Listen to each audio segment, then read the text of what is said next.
documental que desvela la fructífera y no siempre cordial relación entre la industria cinematográfica y el Departamento de Defensa de los Estados Unidos.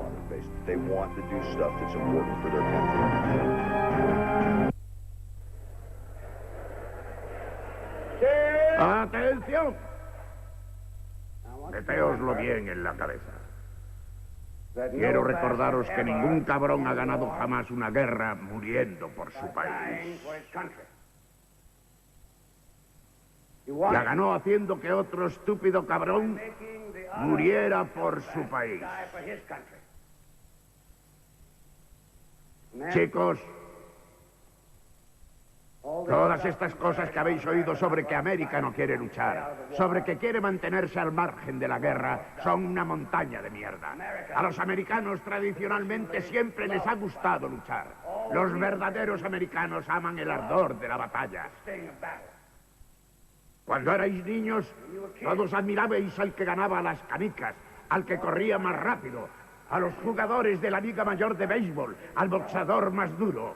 Los americanos aman al ganador y no perdonamos al perdedor. Los americanos siempre juegan para ganar.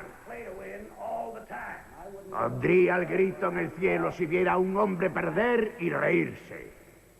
Por eso los americanos jamás hemos perdido y nunca perderemos una guerra. Porque somos muy conscientes de que perder es algo odioso para los americanos.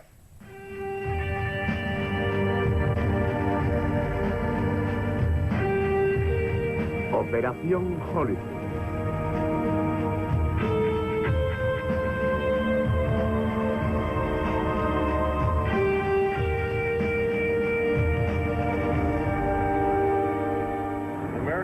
A los americanos les gustan las películas bélicas porque en ellas aparecen héroes y villanos. A los americanos les encantan los héroes y los villanos, y en las películas bélicas existen ambos. Hay conflicto, dramatismo, violencia, hay acción, y el bueno siempre gana. Esa es la clave. He trabajado de reportero para los periódicos comerciales de Hollywood durante 20 años. Era el reportero encargado de los asuntos laborales, legales y de investigación. Y estaba especializado en el crimen organizado y en la discriminación de las minorías, en las listas negras y cosas así.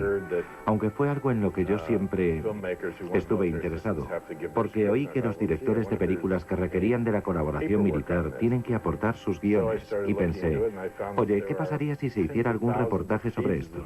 Así que me puse a trabajar en ello y descubrí que había miles y miles de páginas de documentos, como la correspondencia entre los productores y de memorandos militares. Me gustaron aquellos documentos porque este es un libro y una historia que tan solo puede ser contada mediante ellos. Así que empecé a obsesionarme con los documentos. Eran verdaderamente sorprendentes. Esto era una serie televisiva de los años 50. Se hizo muy popular en América. Se llamaba Lassie. Sus protagonistas eran un niño pequeño y su perro.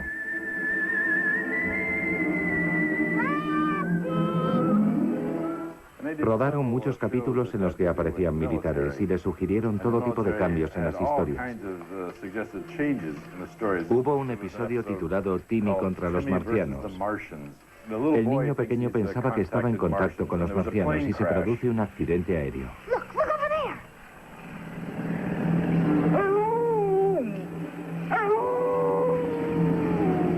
That's not a Martian ship. It's a regular plane. It's coming down. It's gonna crash.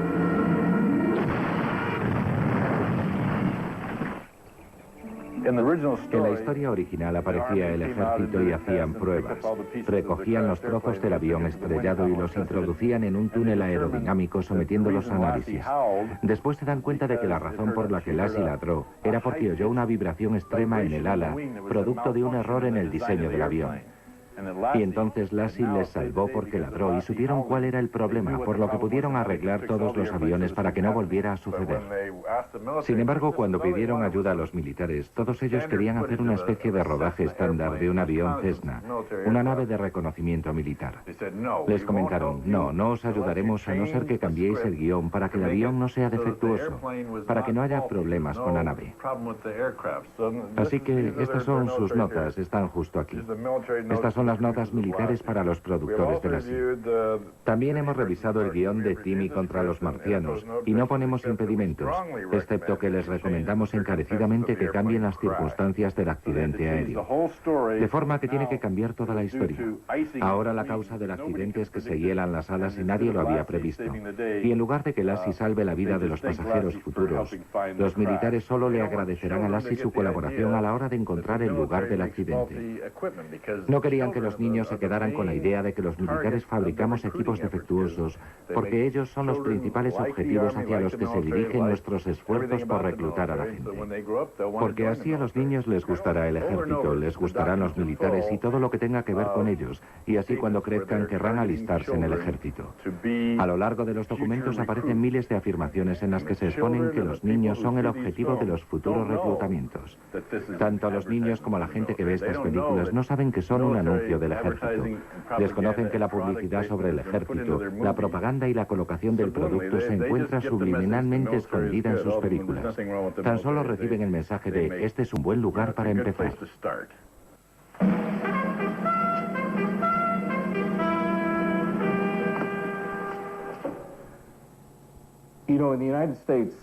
Sabemos que el concepto del arte oficial de los Estados Unidos es un concepto delicado, porque en muchos aspectos el Estado tiene poco que ver aquí con la cultura.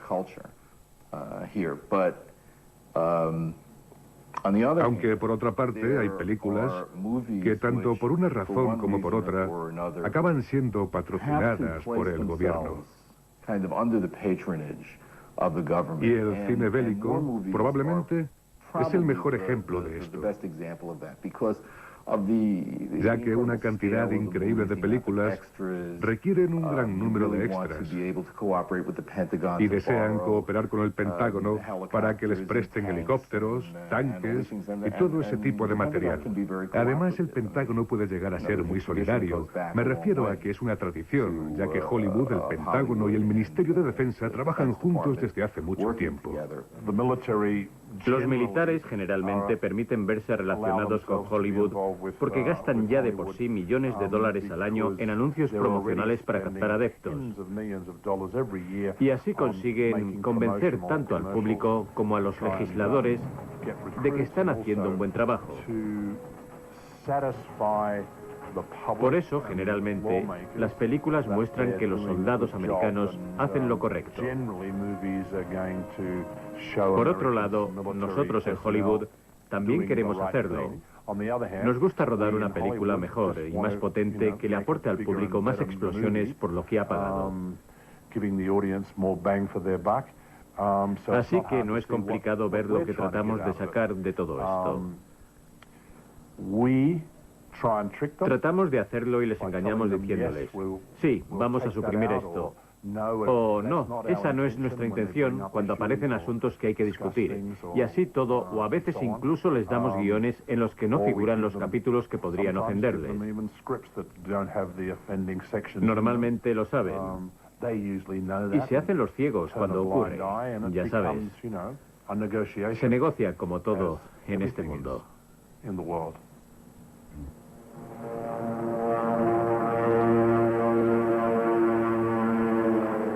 La inmensa mayoría de los habitantes del planeta no ha vivido nunca una guerra. Incluso, pese a que muchos han conocido sus horrores, jamás han experimentado la experiencia del combate. Nos hacemos una idea de lo que es la guerra principalmente a través del cine y sobre todo a través de las películas americanas. Hollywood nunca ha dejado de representar la guerra en todas sus formas, a todas las escalas y desde todos los frentes. Las guerras posibles, las guerras pasadas, las guerras futuras.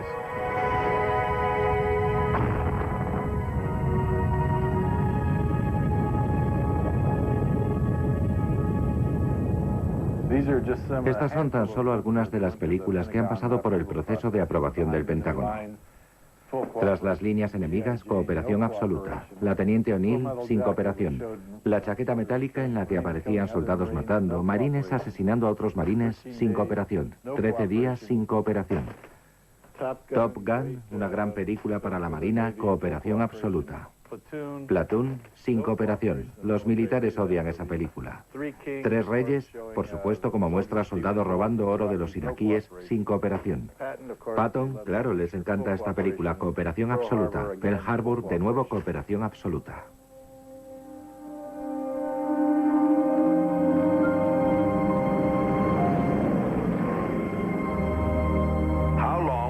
¿Hasta cuándo va a seguir fingiendo América que el mundo no está en guerra? Desde Berlín hasta Roma, pasando por Tokio, nos describen como una nación de debiluchos y playboys que ha contratado soldados británicos, rusos o chinos para luchar en nuestro lugar. I'm going to the war. You just make sure and come back for the both of us, all right? Nos entrenaron para pensar que éramos invencibles. Pero nuestro pueblo cree que Hitler y sus matones nazis son problema de Europa. ¿Puede creer alguien que es posible vencer sin enfrentarse al peligro?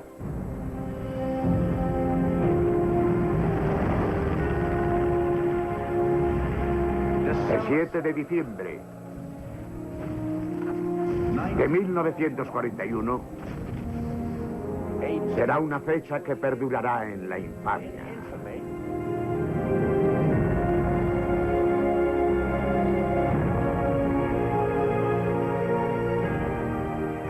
Pearl Harbor fue realmente aburrida. El punto de vista romántico de los acontecimientos, a medida que se aproxima día a día el ataque, era el típico póster de Jerry Bruckheimer de reclutamiento para el ejército. We are at war.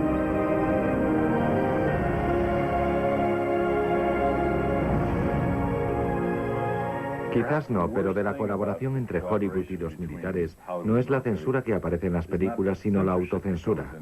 Cuando sabes que vas a necesitar apoyo militar y sabes que van a analizar tu guión, lo escribes como para tenerlos contentos desde el principio. Ni siquiera pones ninguna controversia o algo que ya sabes que ellos lo van a suprimir. La censura empieza el día en que lo escribes. Evitas todo lo que pueda crear controversia, porque sabes que no lo van a aprobar. No pongas eso. La película Pearl Harbor es tan terrible que verdaderamente no necesitas saber mucha historia para darte cuenta de que es absurda. Quiero decir que la gente que no sabe nada pensará que esto es historia, y eso es parte del problema, ya que si se hubiera llamado Tennessee, que era el título provisional, entonces se interpretaría como ficción, como una historia de amor. Incluso Michael Bay comentó que había rodado una historia de amor y con un entorno parecidísimo al de Pearl Harbor, porque le encanta hacer estallar barcos. Pero si la titulas Pearl Harbor, crees que va a tratar de Pearl Harbor.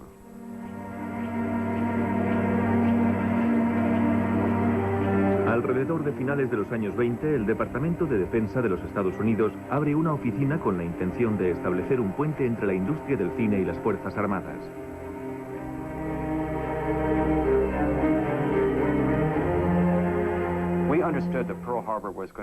Creíamos que Pearl Harbor iba a ser esencialmente una película de acción con un elemento sentimental. No iba a ser un intento de reproducción de la historia en forma de docudrama. Eso es lo que creíamos. No relacionamos Pearl Harbor con ninguna ilusión y no pensábamos que se iba a transformar en una especie de hombre de todas las edades. No lo anunciamos para que fuera así y el director no pretendía que fuera por ese camino. Así que supimos que, en cierto aspecto, la historia sería la víctima a sacrificar en favor del drama y de la acción. Aunque lo que creíamos y lo que nos impulsó de forma considerable fue que la película avivaría o reavivaría el interés en esa época y en los supervivientes que estaban muriendo a cientos de miles. Nos sentimos muy bien cuando en el estreno y hasta después se le prestó más atención a Pearl Harbor, a los supervivientes y a los combatientes que durante el 50 aniversario del ataque de Pearl Harbor. Existen pruebas estadísticas de que la atención fue sustancialmente superior, ya que Disney se encargó de la comparación. Contrataron a una empresa para que analizara las noticias. La atención sobre los hechos fue 3 veces superior a la que despertó el 50 aniversario de Pearl Harbor.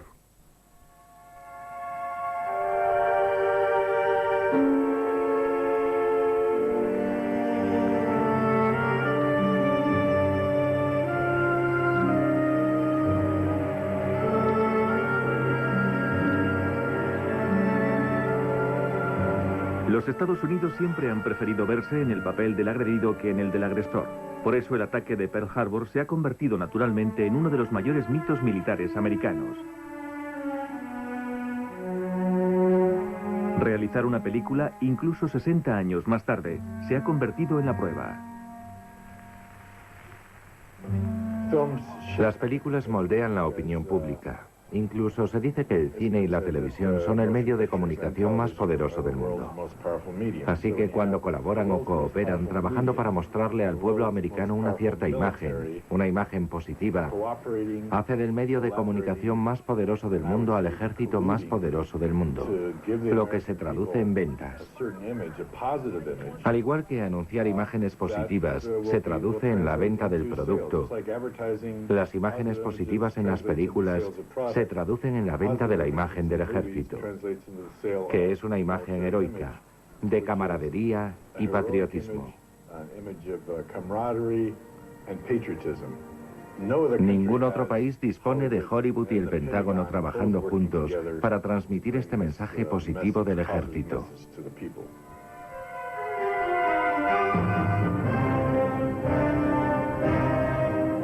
Desde el nacimiento del cine, las Fuerzas Armadas americanas comprendieron la importancia de impulsar la producción de películas bélicas y de combate.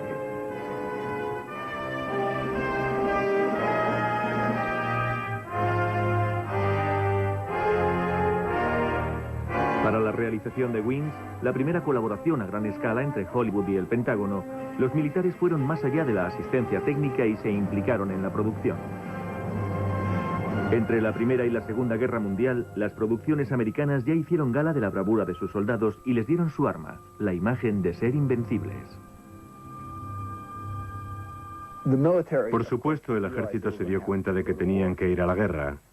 La industria del cine produjo películas antifascistas, aunque posteriormente recuperó de nuevo el glamour de los militares, de los aviones. Hicieron una serie de películas ya preparadas, Vuelo de Águilas, Fly Command y finalmente Dive Bomber, la primera película bélica en color, mostrando lo que los militares prepararían para defender a los Estados Unidos.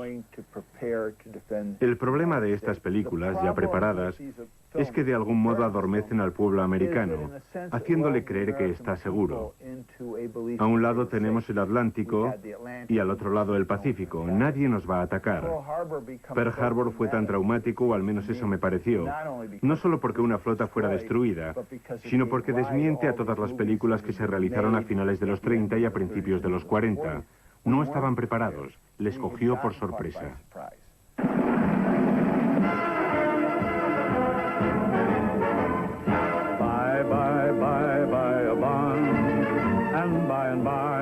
A partir de 1941, la industria cinematográfica participará activamente en el esfuerzo de la guerra. En 1943, más de 26.000 personas relacionadas con la industria cinematográfica le prestaron servicio a sus banderas. Nunca antes Hollywood y los militares habían estado tan estrechamente unidos. En los frentes, las vedettes se movilizan para levantar la moral de las tropas, y todos los sectores de la producción, técnicos, obreros y artistas contribuirán. This is no time to say you've done enough. This is the time to really do your stuff. And even if you can't be a soldier in the ranks, you can be the guy to help. El ejército, por su lado, llama a los veteranos de Hollywood para que rueden el conflicto. John Ford cubre el frente del Pacífico. William Wyler y John Sturges, la guerra aérea en Europa. Y George Stevens, el desembarco.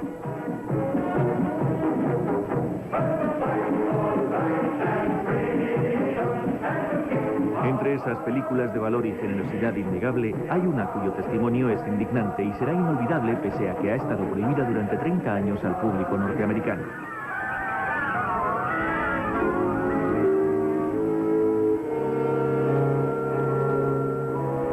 Las armas están ahora en silencio. Se ha firmado la paz y los océanos de la tierra están repletos de barcos que vuelven a casa. En lugares lejanos, los hombres sueñan con este momento, aunque para los hombres este momento es muy distinto a un sueño.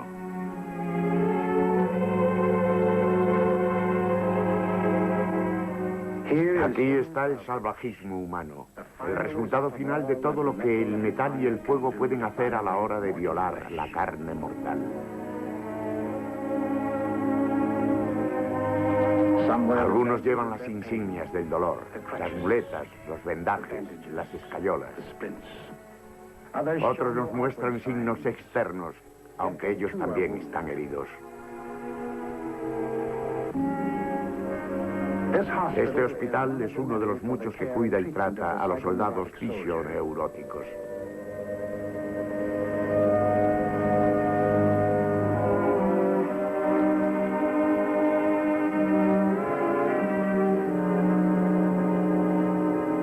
Los psiquiatras escuchan las historias de hombres que cuentan todo lo mejor que pueden.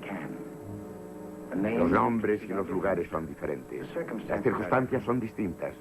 Pero pese a todo, las historias tienen el mismo argumento: la muerte y el miedo a morir.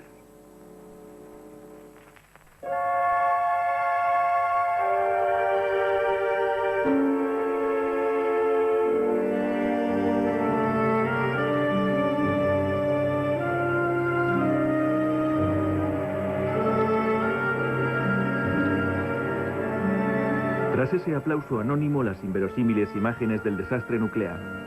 Hiroshima, Nagasaki. Con o sin el Pentágono, Hollywood dejará voluntariamente de lado las preguntas sobre el suceso.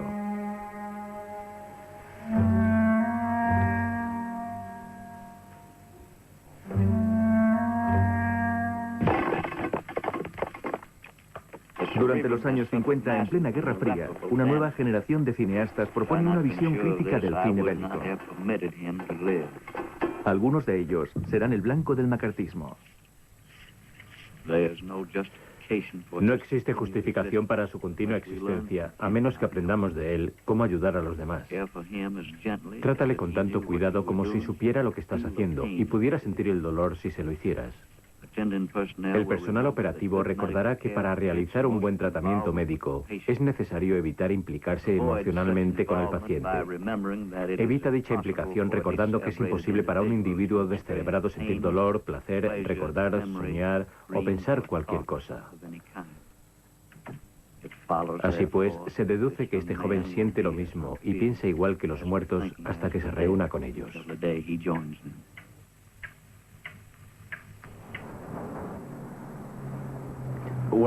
Lo que ocurrió durante la época de McCarthy es que los guiones de las películas se revisaban ya no solo para que favoreciesen el reclutamiento, sino para crear además unos beneficios propagandísticos.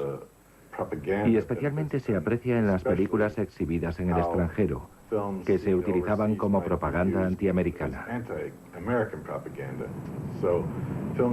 Así que las películas ya no solo eran consideradas por sus cualidades militares, sino también por las políticas.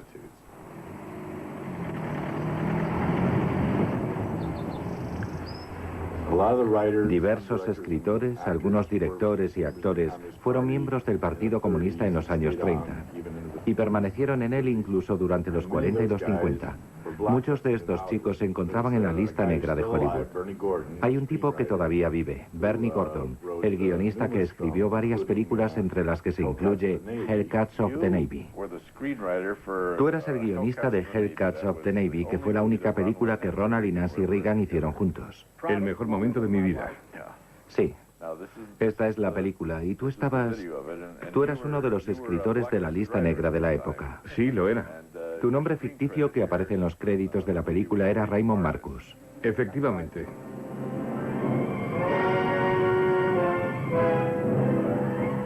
La historia se desarrolla en un submarino durante la Segunda Guerra Mundial. Y Ronald Reagan tiene un romance con Nancy Reagan, aunque fue la exnovia de su segundo comandante. No recuerdo el guión con exactitud, porque es de hace mucho tiempo, pero así es. La Marina está muy disgustada por cierto problema que se creará en la mente de los espectadores. ¿Crees que el papel de los militares es el de determinar el contenido de las películas? ¿Sabes? Siempre digo y dije que la Armada no posee los barcos de la Marina. El ejército no posee sus propios tanques. El ejército del aire no posee sus propios aviones. Todos le pertenecen al pueblo de los Estados Unidos. Y tendrían que encontrarse disponibles equitativamente para cualquier empresa cinematográfica que hiciera uso legítimo de ellos. El derecho a usar estos medios no debería depender del ejército, de la marina o del ejército del aire. Creo que es terrible, aunque actualmente están ocurriendo muchas cosas terribles en este país.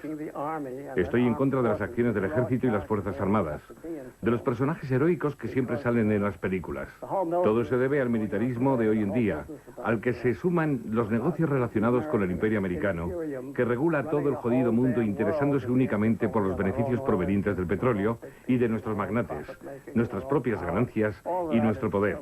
Todo esto está mal. Tratar que las Fuerzas Armadas parezcan tan heroicas e inexpugnables forma parte de lo mismo.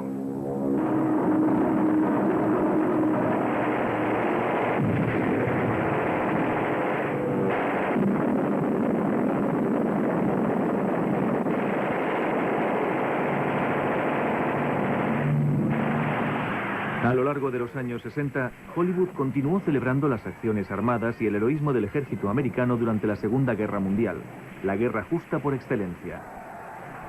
El día más largo es una película simbólica de esta época y representa una cima en la historia de la colaboración entre Hollywood y el Pentágono. Tanto el uno como el otro nunca alcanzarán jamás tal nivel de complicidad.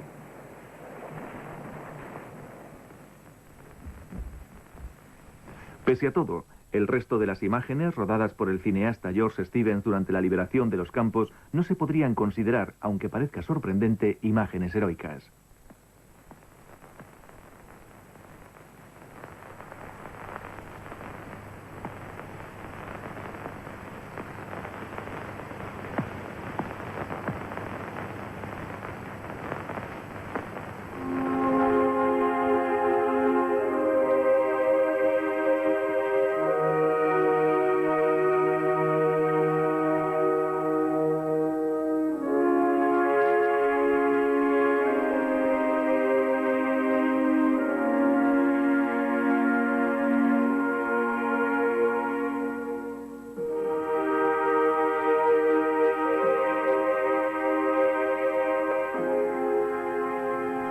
Habrá algo que podáis contar cuando volváis a casa y le debéis dar gracias a Dios por ello. Cuando pasen 30 años y estáis sentados al lado de la chimenea con vuestro nieto en las rodillas y él os pregunte, ¿qué es lo que hiciste en la Segunda Guerra Mundial? No tendréis que decir, bueno, amontoné mierda en Luisiana. ¿De acuerdo, hijos de puta? Ahora ya sabéis lo que se siente. Estaré orgulloso de lideraros. Chicos estupendos durante la batalla en cualquier momento. Y a donde sea. Eso es todo.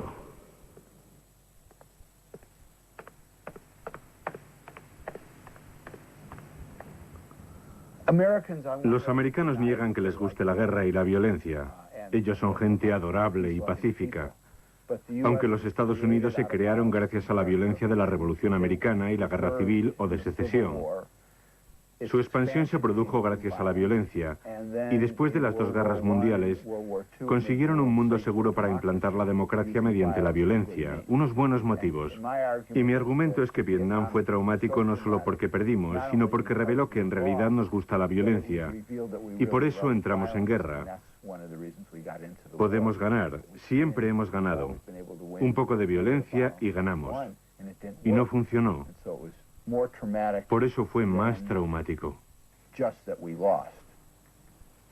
¿Por qué los americanos que hemos nacido en una tierra de esperanza y con la promesa de que en ella se puede encontrar oro, trabajar duro y sufrir, y a veces morir en algún lugar distante y remoto? La respuesta es como la guerra misma, algo complicado. Sin embargo, retumba claramente a través de las dolorosas lecciones aprendidas durante medio siglo. 3 veces en mi vida. 2 guerras mundiales y otra en Corea.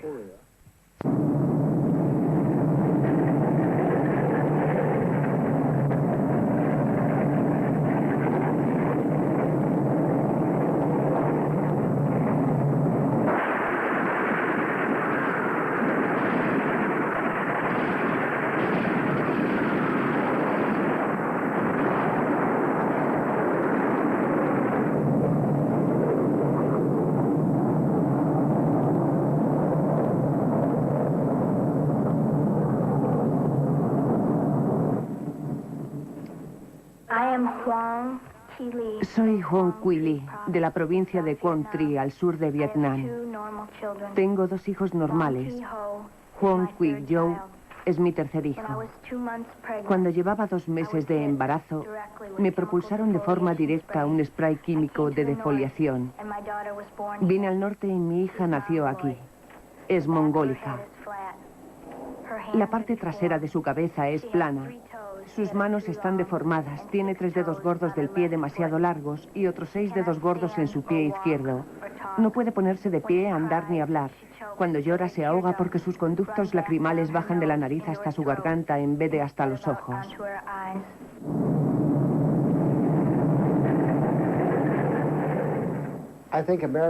Creo que los americanos pensaron que Vietnam sería como la Segunda Guerra Mundial.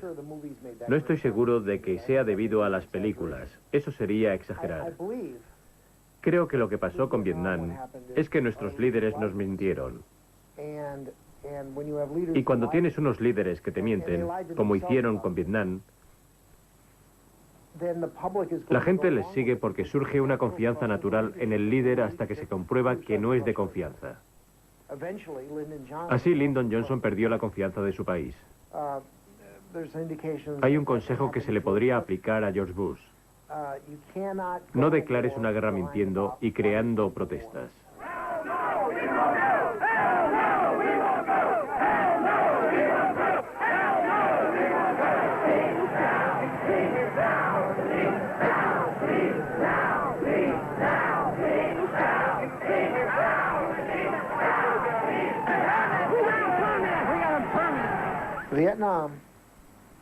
Vietnam fue crucial para este país. Y el país todavía se encuentra dividido por Vietnam. La división que presenciáis en el sistema político actual está ahí, y se refleja en el cine. Por eso se hizo la película ridícula de John Wayne sobre la guerra de Vietnam, Boinas Verdes. Y cuando ves la película de Oliver Stone, El cielo y la tierra, u otras películas, te das cuenta del efecto de Vietnam en el país. Todavía en este país hay gente que sigue pensando que podíamos haber ganado la guerra de Vietnam. Los que se encuentran en el poder en Washington, el presidente de los Estados Unidos, su gabinete, Cheney, toda esa gente cree que podríamos haber ganado la guerra. Creen que está bien mentir al pueblo para conseguir ganar una guerra. Esa actitud es la que está vendiendo Hollywood y todas las productoras para conseguir películas que sean favorables a los Estados Unidos. Que vendan la idea de que está bien que los jóvenes, tanto chicos como chicas, se vayan a morir en la guerra.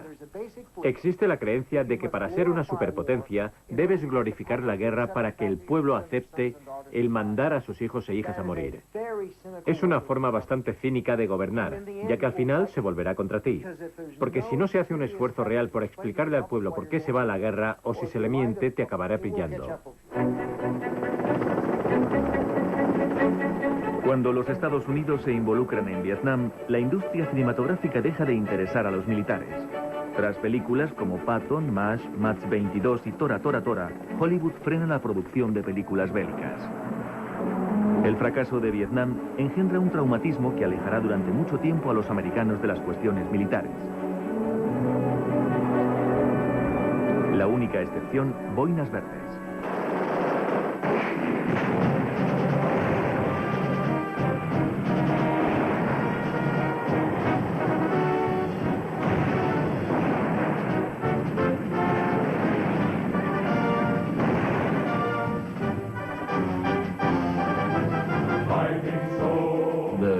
Las Boinas Verdes fue un proyecto que John Wayne quería hacer.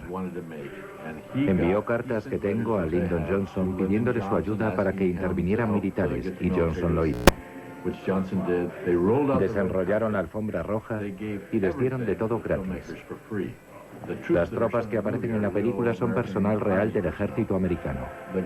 Las pistolas, las armas, todo era militar. Lo proporcionaron gratuitamente y teóricamente sin ningún coste. Se organizó una sesión del Congreso en relación al asunto. Un valeroso congresista se levantó y se arriesgó al afirmar que este podría ser un modo de malgastar los dólares provenientes de los impuestos, concediendo ayudas a las películas prebélicas. Al final el ejército afirmó: oh no, no tenemos nada que ver con la creación de esta película. Lo cual de algún modo era cierto. La idea provenía de Johnson, al cual se la había propuesto Wayne. Comenzó con Johnson, aunque el ejército marcó la película de principio a fin. Escribieron un diálogo de referencia, dijeron haced esto y lo otro, y lo hicieron. El ejército tenía mucho poder, y durante estas sesiones los militares mintieron diciendo que no tenían nada que ver con el contenido de la película. Después de esto, los directores de cine no acudieron al Pentágono a pedir ayuda hasta que la guerra terminó, porque como siempre a Hollywood le interesan los beneficios, y la guerra se convirtió en un tema polémico. No sabían cuándo iba a terminar, no querían rodar películas que contaran que la guerra había terminado. Así que el asunto no era cómo había cambiado Vietnam a los americanos durante la guerra, era qué es lo que pasaría después.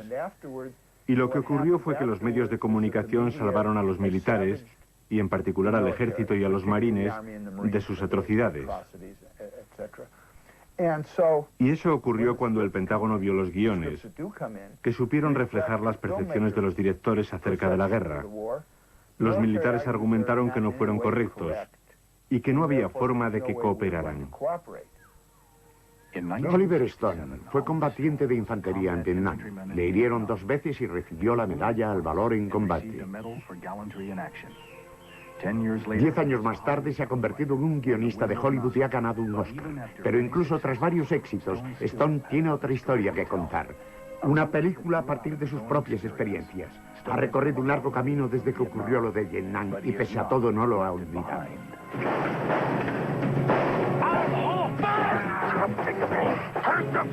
I got a bad feeling on this one, all right? Watch out! Rocket!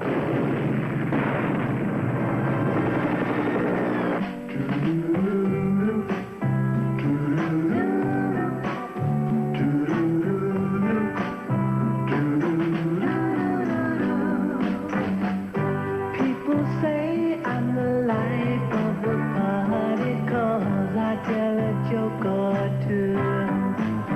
Although I might be laughing loud and hearty, deep inside I'm blue. So take a good look at my face. You'll see my smile looks out of place. If you look closer, you see the trace, the tracks of my tears. Realmente la primera baja en la guerra es la inocencia. La primera película sobre la guerra de Vietnam fue en realidad Platoon.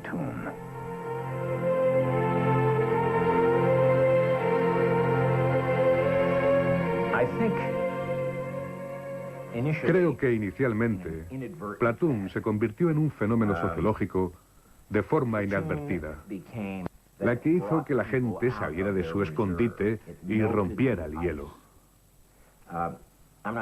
No estoy seguro, y eso no es lo importante. Lo que importa es que lo que llevamos a pantalla en Platoon sirvió principalmente para romper el hielo que había entre los veteranos americanos de Vietnam y sus familias, las cuales no sabían nada acerca de su experiencia en esa guerra o incluso entre aquellos americanos que eran contrarios a la guerra. El capitán Del Day es el consejero militar más conocido de Hollywood. A él le debemos la credibilidad de las escenas de combate, así como la precisión y el realismo de la interpretación de los actores en todas las grandes películas bélicas contemporáneas. Veterano de la guerra de Vietnam, se ha convertido en el colaborador más cercano de Oliver Stone. No creo que Oliver tenga un punto de vista crítico de la sociedad americana. Creo que Oliver tiene una actitud irreverente ante los procesos políticos americanos o ante lo que se desprenda de los mismos. Aunque creo que Oliver es un americano leal. Cree en su país y opina que este país es tan bueno como va a serlo. Pero no podría ser el director de cine que es en cualquier otro país.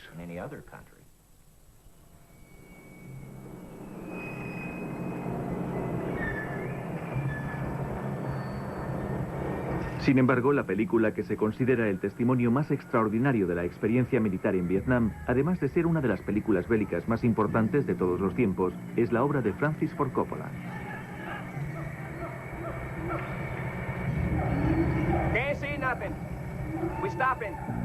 Inspirada en una novela de Joseph Conrad, El corazón de las tinieblas, Apocalipsis Now narra el viaje de un oficial americano cuya misión consiste en remontar el Mekong para ejecutar a un coronel que está fuera de la ley. You see anything, Chef? Why don't they fucking attack, man? A lo largo del viaje, el capitán Willard es testigo de la destrucción de la sociedad vietnamita, mientras que el ejército americano se sumerge colectivamente en el delirio, lo absurdo y el horror. Esta experiencia le va a revelar las razones de la derrota americana. Un enemigo dotado de un espíritu de sacrificio tal que toda tentativa de destruirlo implica la necesidad de hacer el mal y de aceptar para uno mismo el dolor y el sufrimiento. He was close. He was real close. Apocalipsis Now hace de la guerra de Vietnam una experiencia colectiva del mal en nombre de la gran estrategia de la lucha contra el comunismo. Whatever was going to happen, it wasn't going to be the way they call it back in the train. Esta es una película que trabaja a muchos niveles distintos. Por lo pronto, es una nueva evaluación completa de la intervención de América en Vietnam y de la razón de ser y de las formas en las que se luchó en la guerra. Es una alegoría. Es mucho más que una película personal.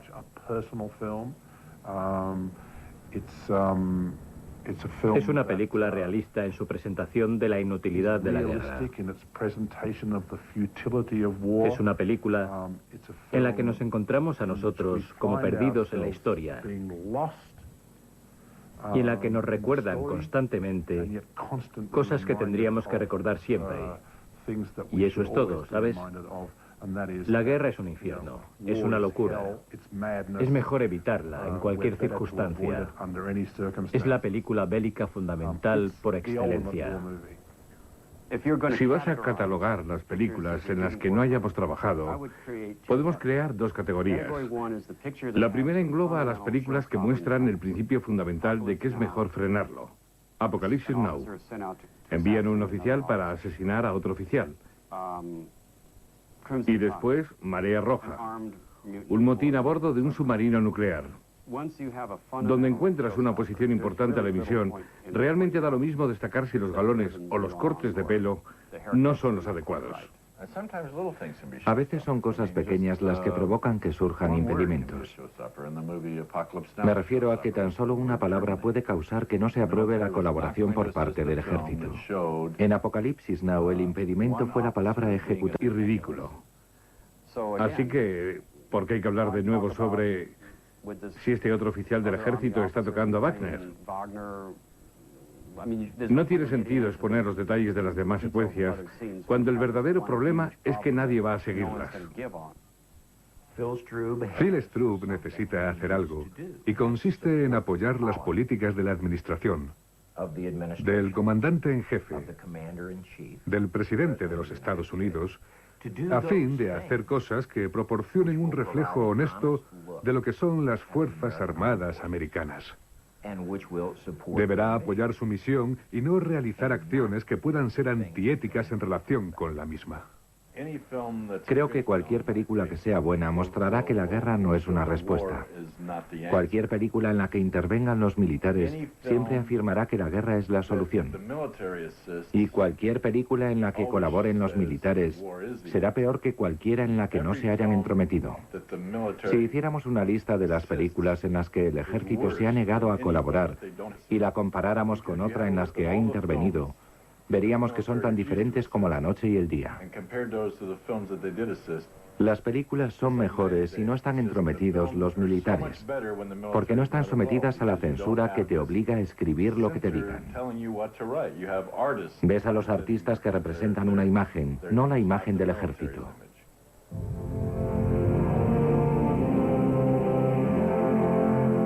Tras Vietnam, América entró en un periodo de paz.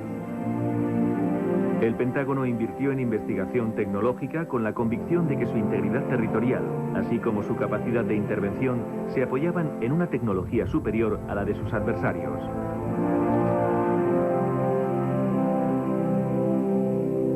Pasados 10 años tras su divorcio, Hollywood comenzó a proporcionarle al Pentágono la imagen tecnológica que trataba de promover. La película, que les unirá de nuevo, es un gran éxito comercial. Top Gun fue una especie de alerta de lo más sutil, porque en ella ves a los cuerpos de élite formados por soldados guapos y jóvenes, muy competentes tecnológicamente hablando, ¿sabes? Concretamente lo contrario a chapotear en el barro y que te disparen, pero volando entre las nubes y haciendo piruetas, etcétera. Por supuesto, aunque también se tiren bombas, es violento, aunque esté armonizado con rock and roll, y es entretenido y libidinoso. De cualquier modo, evidentemente fue la película que de alguna forma despertó las afecciones durmientes existentes entre el Pentágono y Hollywood, y la razón por la que creo que sobre todo la película era un gran póster que alienta al reclutamiento. Todo el mundo olvidó la película, y cuando el presidente quiso dar su discurso sobre la victoria, la puesta de escena parecía sacada de Top Gun, y todos los americanos lo sabían. Y lo interesante del asunto es que realmente no importaba, parecía que todo está bien. Fue un momento de triunfalismo y recordaron la película.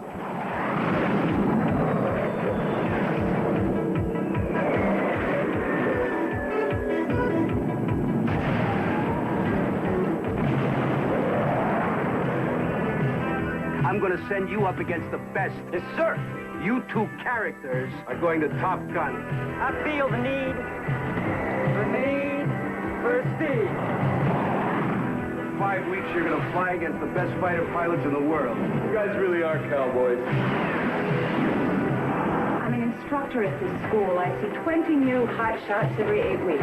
I don't like you because you're unsafe. That's right.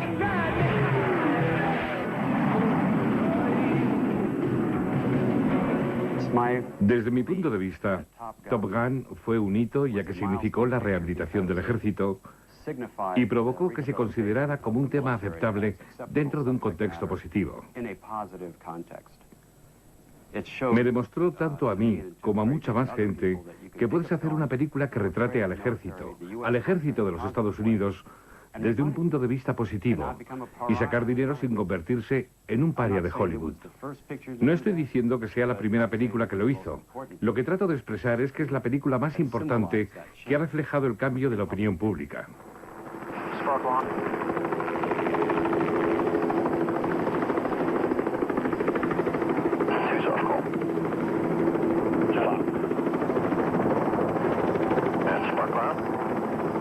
Tras 10 años de dudas e interrogantes, América puede reconstruir su virginidad y comenzar a prever su futuro en el que se proyectan acciones militares fuera de sus fronteras. Cuando estalló la Guerra del Golfo, 3 años más tarde, el público americano todavía conservaba en su mente las imágenes de Top Gun y no dudaron que iba a vencer. Aquella fue una guerra ultra sofisticada, ultra tecnológica. Como ya habían aprendido de lo que ocurrió con Vietnam, el ejército americano puso en marcha todo lo que estaba en su mano para controlar las imágenes. A partir de ahora no se mostrarán más imágenes de muertos y no se verá el sufrimiento. Al igual que en los videojuegos, las imágenes de las guerras contemporáneas se convirtieron en imágenes decentes.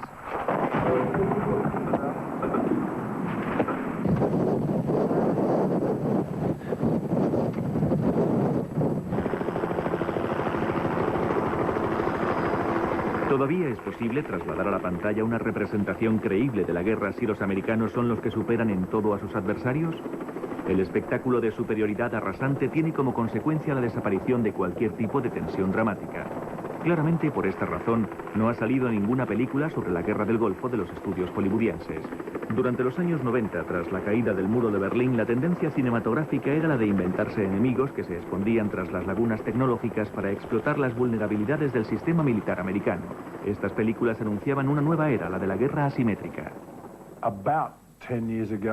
Hace aproximadamente 10 años, parecía que era obvio que el siguiente gran conflicto sería entre los soldados no alineados y el enemigo que muchas personas ya tenían en mente, los Estados Unidos.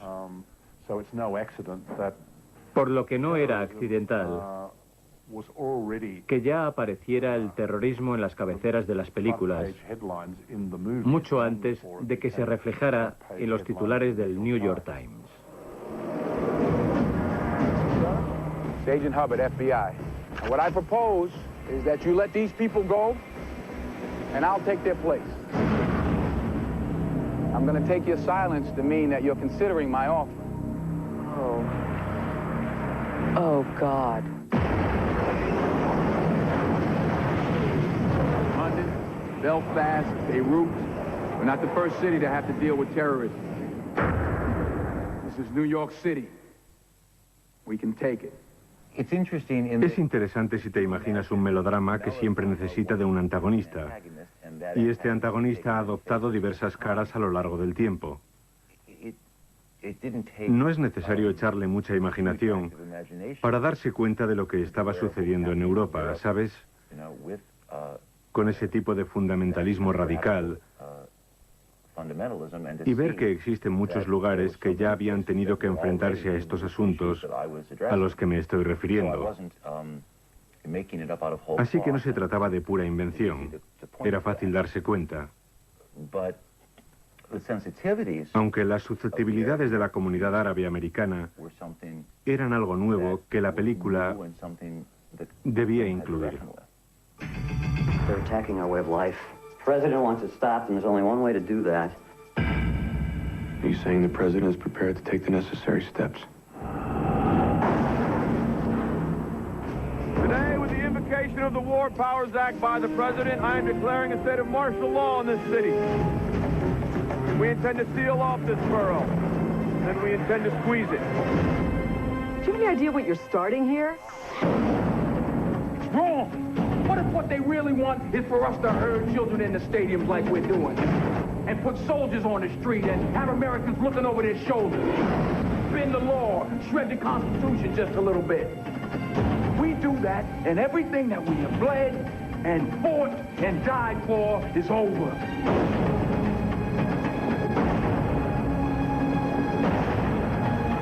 Don't you ever again question my command, is that clear? I'm not under your command, General. Take a look around, tell me if you really think that's true. Aspiraba a tratar de hablar acerca de la violencia y de sus consecuencias. Trataba de hablar sobre el hecho de que es la gente la que construye la historia, de que hay ganadores y perdedores, sin encuadrarlas dentro de ningún tipo de contexto político, omitiendo las consecuencias humanas.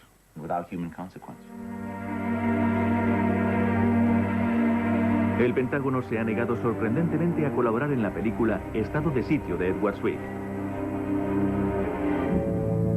Todo lo que traicione la ética militar, el comportamiento de sus soldados y oficiales, tanto en tiempos de paz como en los de guerra, es objeto de una atención particular por parte de los oficiales intermediarios que se dedican a examinar los guiones propuestos por los estudios. Los personajes y temas que atraen la atención de los militares son diversos y los criterios que motivan el rechazo son tan abundantes como evolutivos.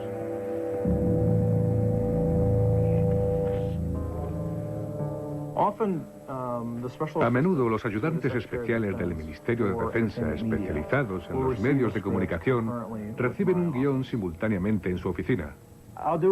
Yo realizo una especie de lectura periférica en la que tan solo me fijo en los puntos principales y observo en los que aparece el ejército. Eso es lo primero que busco, la primera mención específica del ejército o de los militares, y tomo unas notas. La segunda vez lo repaso y lo leo de forma más crítica. ¿Cómo reaccionaría un soldado real en esa situación? ¿Qué tipo de lenguaje utilizaría? ¿Qué imagen percibirán los civiles de este soldado que aparece en la película? ¿Cuál es el tono de la obra? Y voy paso a paso hasta que el guión acaba como este que está lleno de notas. Cuando analizamos los guiones, estamos comportándonos como si controláramos un peligro. Mi tarea no consiste en deshonrar a las Fuerzas Armadas, porque estoy a favor de ellas. No haría este trabajo si no fuera así. Y a mis colegas les pasa lo mismo. Los militares obviamente están a favor. Si no fuera así, ya habrían dado un salto y se habrían largado. Todos sonreímos que estos fallos no sean nihilistas, que no se toleren, que no se conviertan en habituales, que se informe de la realidad y de las medidas coercitivas. La razón por la que los productores de Hollywood se sirven del ejército y comprometen su arte y su integridad artística mediante el análisis de los guiones por parte del ejército es porque se ahorran dinero. Y Hollywood es un negocio que cuida su balance final. Es comprensible, están haciendo un buen trato y por eso lo hacen. La idea de que los militares te utilicen como un instrumento que promueve el reclutamiento provoca que surjan cuestiones reales porque cuando te sometes a ser una herramienta de este tipo, se refleja en el análisis de los beneficios. Me atrevo a afirmar que es mucho más barato ir a una agencia de publicidad y encargarle los anuncios para conseguir reclutamientos. Pienso que las personas no quieren que sus impuestos se gasten así. He oído decir que los militares a veces dicen olvídate de revisar el guión. ¿Pueden pedir un cheque? Pues entonces lo haremos. Pero creo que la opinión que prevalece es la de este es el precio que tienes que pagar por negociar con nosotros. Tendremos influencia sobre el guión. Y si a los directores de cine no les gusta esa influencia y creen que no van a sentirse bien con nosotros, entonces no trabajamos juntos. Son libres de hacer sus películas. Hay cientos de películas que habéis podido hacer sin nuestra colaboración. Me pregunto cuántos de esos 600 norteamericanos que han muerto en Irak decidieron unirse a la causa militar porque vieron alguna película cuando eran niños y se dijeron, quiero alistarme en el ejército. ¿Cuántos de esos norteamericanos muertos se alistaron por las películas que vieron, sin saber que era el ejército el que se ocultaba tras esas escenas, manipulando el contenido del guión para que los militares parecieran mucho mejores de lo que son? Una vez que llegaron a Irak, ya era demasiado tarde. Allí no todo es tan glamuroso. Y cuando te sometes a la propaganda militar y el público americano la ve todo el tiempo, la percepción de lo que es real y lo que no lo es se pierde. Además, como nuestras películas se exportan a todo el mundo y todo el mundo las ve, esta percepción puede acabar en otros lugares. Y lo que ocurre cuando se produce esto es que cuando se roba una vida, da la sensación de que importa menos. Cuando pierdes a alguien te importa un poco menos. ¿Eso es la guerra? ¿Sabes? Adoptas una actitud muy dura. Y me temo que es lo que está provocando el cine. Este es el guión de Wind Talkers. El guión original está en la página 51. En él aparece un personaje que es el dentista, cuya descripción es la siguiente. Se inclina sobre un soldado japonés muerto haciendo su tarea, extrayéndole al muerto el oro de la boca. Y entonces el diálogo del dentista es, ven con papá. El dentista retuerce su bayoneta, lucha por conseguir la corona de oro del diente del muerto. Mira a Hempstead y al resto de los soldados y se sube encima del cadáver. Bueno, esto representó un gran problema para el Pentágono. No querían que apareciera nada así en una película. Esta es una nota interna de la oficina del Cuerpo de Marines, del capitán Matt Morgan a Phil Straub, que dice en la página 51, el dentista que extrae oro de las mandíbulas de los cadáveres tendrá que desaparecer. Eso no es digno de un marine, es más representativo de un cuerpo de reclutas, como de la gente que ha sido llamada a filas. Y Phil Straub le respondió a su jefe del Pentágono aquí en la página 51. Le comento, el robo del diente diente de oro, sí, lo quitaremos. El personaje del dentista no se comporta como lo haría un marine. De hecho, está cometiendo una atrocidad. No quieren que se muestre algo así en una película en la que colaboran. Así que los productores acuerdan suprimirlo. Y de este modo el dentista desapareció de la película. Y vemos que en la película, en el rodaje de los hechos reales, los marines realmente lo hicieron durante la Segunda Guerra Mundial. Este es un rodaje real de un marine con un par de alicates que extrae un diente de oro a un soldado japonés muerto.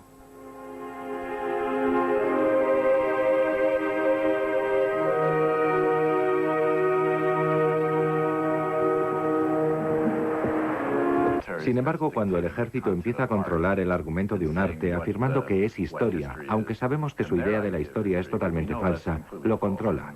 Y un buen ejemplo lo encontramos en lo que intentaron hacer con la película 13 días. Los directores estaban tratando de ajustarse bastante a la historia real. Tenían al Kennedy verdadero. Antes de que Nixon empezara a grabar en la Casa Blanca, Kennedy ya estaba haciéndolo. Y podemos escuchar realmente en la página web de la biblioteca John Fitzgerald Kennedy las grabaciones reales en cinta de lo que Kennedy estaba diciendo durante la crisis cubana de los misiles. Eso no era lo suficientemente bueno para los militares. No querían una película de hechos reales en la que aparecieran los consejos de los militares que nos hubieran llevado de camino a la Tercera Guerra Mundial. Querían una versión más saneada y no querían colaborar con Kevin Costner y los productores de 13 días porque se mostraba demasiada historia real. It's our duty, sir. Our responsibility to the American people to take out those missiles and return stability to the strategic situation. The big red dog is digging in our backyard, and we are justified in shooting him. A Curtis LeMay se le oía perfectamente decirle en la cinta original a otro general: lo que está haciendo Kennedy es bloquear a Cuba. Esta es la peor capitulación desde lo de Múnich. Estaba hablando de Hitler. Si fuera por los generales, hubiéramos ido a la guerra. Querían que invadiéramos Cuba. Y por eso el Pentágono no lo quería mostrar en esta película. We find ourselves in a nuclear exchange, but if launched, those missiles from Cuba would kill a lot of Americans. The very presence of those missiles gives the Soviets first strike capability. Those missiles make a nuclear exchange more likely. And that is why I'm being such a pain in the ass about destroying them and destroying them immediately. Hell, even Mac agrees. And, sir, given your own statements about Cuba, I think a blockade or a bunch of political talk be considered by a lot of our friends and neutrals as a pretty weak response. I suspect that many of our own citizens might feel the same way. You're in a pretty bad fix, Mr. President. What did you say? You're in a pretty bad fix. So maybe you haven't noticed you're in it with me. Now, General, what are the Soviets going to do when we attack? Nothing. Nothing? Nothing. Because the only alternative open to them is one they can't choose. You know, they're not just missiles we're going to be destroying, General. If we kill Soviet soldiers, they're going to respond. I mean, how would we respond? If they killed ours, no, they're going to do something, General. I can promise you that. Those goddamn Kennedys are going to destroy this country if we don't do something about this. Hay poco que decir acerca de 13 días. Nos reunimos con los directores de producción y realización y estuvimos hablando sobre la historia. Todavía no se había escrito el guión. No recuerdo exactamente en qué parte estábamos. No habían escrito el guión. Creo que hubo una discusión con el director y pensé que se tomaría algunas libertades artísticas con la historia que no eran tan sorprendentes porque todo el mundo lo hace. Pero cuando tuvimos el guión en la mano, creíamos que era imposible. Era tan poco realista. Y parecía que nos estaban diciendo: mi historiador es mejor que el vuestro. Y le dimos muchas vueltas. Y ellos insistieron en que las cosas habían pasado así. Y mis historiadores decían que no. Y que, particularmente, la interpretación de McNamara y su relación con la Casa Blanca iba contra los militares. Me refiero a que sentí que el objetivo general de los militares en 13 días era el de hacer de matones y malignos, con lo que Kennedy brillaría como contraste. Esta es una carta de Phil Straub para los productores de 13 días de julio de 1998, en la que decía que no les ayudarían porque tanto el general LeMay como el general Taylor estaban representados de una forma negativa y poco exacta, y se les trataba de bobos y belicosos, aunque de hecho era lo que eran. Los dos generales eran muy beligerantes, querían ir a la guerra, querían atacar Cuba. La grabación lo muestra claramente, hay cintas que lo revelan. Creo que puedes darle muchas vueltas a LeMay, al igual que a Patton y a algunos otros personajes. De hecho, alguien me dijo que tuvo una patología neurológica que le causaba que frunciera el ceño aunque en realidad no lo hiciera. No sé si sería cierto, pero son cosas que te dicen y que hay que considerar. Patton es una película en la que trabajamos y vimos que la película encantó a los enemigos de Patton y a sus admiradores, porque lo dibujaba como si fuera un personaje con muchos matices. Así que creo que a veces nos gusta tratar con personajes matizados, no con los que tienen una sola dimensión, que son a los que solemos recurrir. El mayor problema que tuvieron debido a la falta de ayuda militar era cómo serían capaces de rodar todas las imágenes con todos estos jets que hacían falta. Así que realmente se fueron a Filipinas, donde disponían de algunos antiguos jets americanos de 1962, aunque todos estaban hechos trizas. Tuvieron que servirse de un tractor para arrastrar estos aviones y que pareciera que estaban volando, y sentar a la gente en ellos mientras se rodaba. Fue un gran gasto, fue muy caro, y no puedes obtener imágenes de archivo de los militares a menos que te dé el visto bueno el Pentágono, porque es información pública. Pero si quieres un misil despegando o un jet de esa época volando, tienes que someter tu guión al Pentágono para tan solo obtener imágenes de archivo.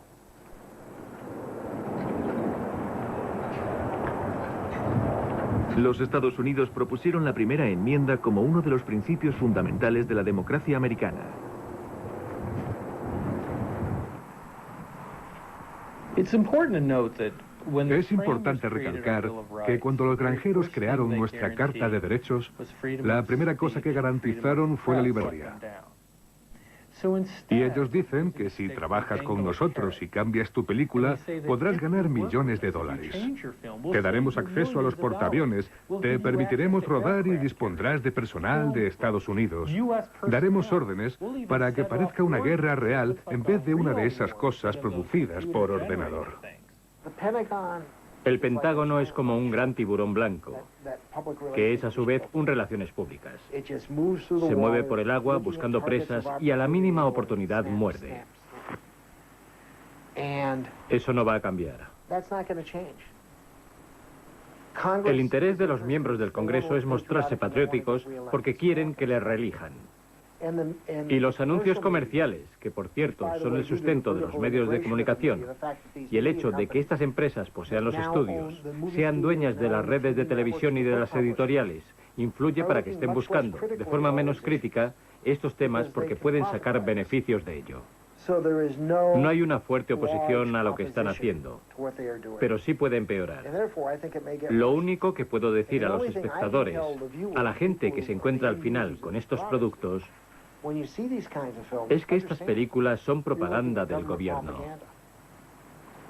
¿Los americanos estarían a favor de nuestra intervención en estas películas? No podré saberlo porque nunca ha habido ninguna encuesta. Aunque podemos decir, los funcionarios a los que eligieron no se oponen porque no hay nada que guardemos en secreto. No lo anunciamos. No queríamos ser nosotros el centro de atención. El público prefiere que nos situemos detrás de las cámaras y no enfrente de ellas. Y no dudamos, no nos sentimos avergonzados de la relación ni de recibir alguna queja para cambiar a los funcionarios elegidos por el pueblo americano. Y aunque podamos haber recibido alguna carta diciendo, ¿por qué habéis intervenido en esta película? porque habéis colaborado en aquel programa de televisión.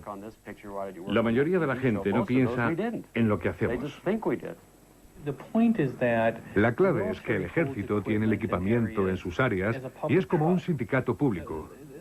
No pertenece al ejército, pertenece al pueblo americano. Si ellos quieren ayudar a Hollywood para hacerles las cosas más fáciles, deberían de hacerlo sin hacer referencia al contenido del guión. Si no, entras en el juego de estos individuos que se encuentran sentados en pequeñas oficinas de metal moldeando la cultura popular americana. Los americanos no tienen idea de quién es Phil Struve.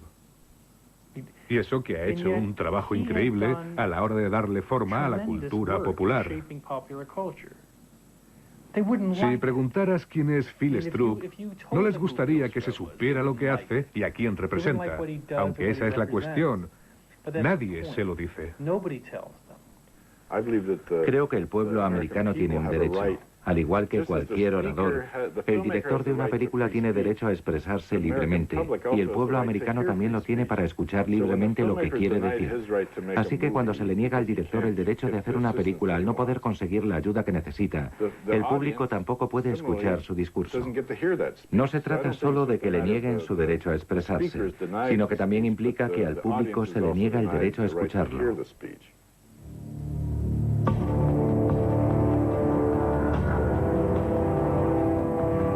I do solemnly swear to support and defend the Constitution of the United States against all enemies, foreign and domestic. So help me God.